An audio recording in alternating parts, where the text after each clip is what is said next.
Chapter 3 Attack by Stratagem 1. Sun Tzu said, in the practical art of war, the best thing of all is to take the enemy's country whole and intact, to shatter and destroy it is not so good. So, too, it is better to recapture an army entire than to destroy it, to capture a regiment, a detachment or a company entire than to destroy them. Point 2. Hence to fight and conquer in all your battles is not supreme excellence. Supreme excellence consists in breaking the enemy's resistance without fighting. Point 3. Thus the highest form of generalship is to balk the enemy's plans, the next best is to prevent the junction of the enemy's forces, the next in order is to attack the enemy's army in the field, and the worst policy of all is to besiege walled cities. Point 4. The rule is not to besiege walled cities if it can possibly be avoided. The preparation of mantlets, movable shelters, and various implements of war will take up 3 whole months, and the piling up of mounds over against the walls will take 3 months more. Point 5. The general, unable to control his irritation, will launch his men to the assault like swarming ants, with the result that 1/3 of his men are slain while the town still remains untaken.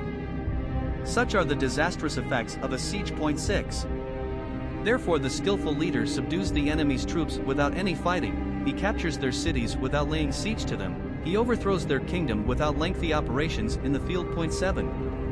With his forces intact he will dispute the mastery of the empire, and thus, without losing a man, his triumph will be complete. This is the method of attacking by stratagem. Point 8.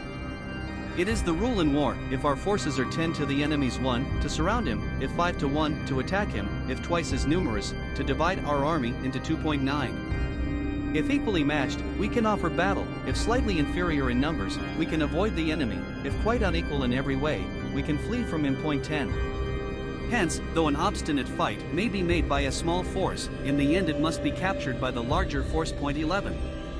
Now the general is the bulwark of the state. If the bulwark is complete at all points, the state will be strong. If the bulwark is defective, the state will be weak. Point 12. There are 3 ways in which a ruler can bring misfortune upon his army. 13. 1. By commanding the army to advance or to retreat, being ignorant of the fact that it cannot obey.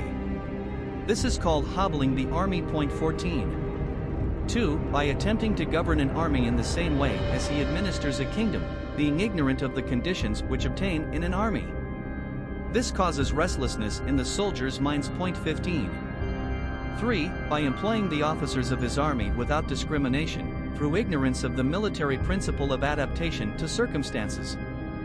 This shakes the confidence of the soldiers. Point 16.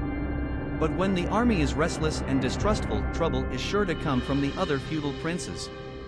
This is simply bringing anarchy into the army, and flinging victory away. Point 17.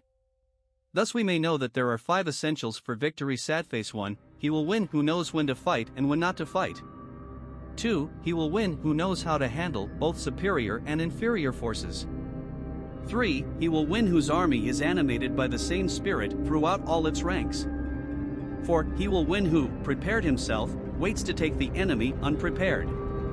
5. He will win who has military capacity and is not interfered with by the sovereign. Point 18. Hence the saying, if you know the enemy and know yourself, you need not fear the result of 100 battles. If you know yourself but not the enemy, for every victory gained you will also suffer a defeat. If you know neither the enemy nor yourself, you will succumb in every battle.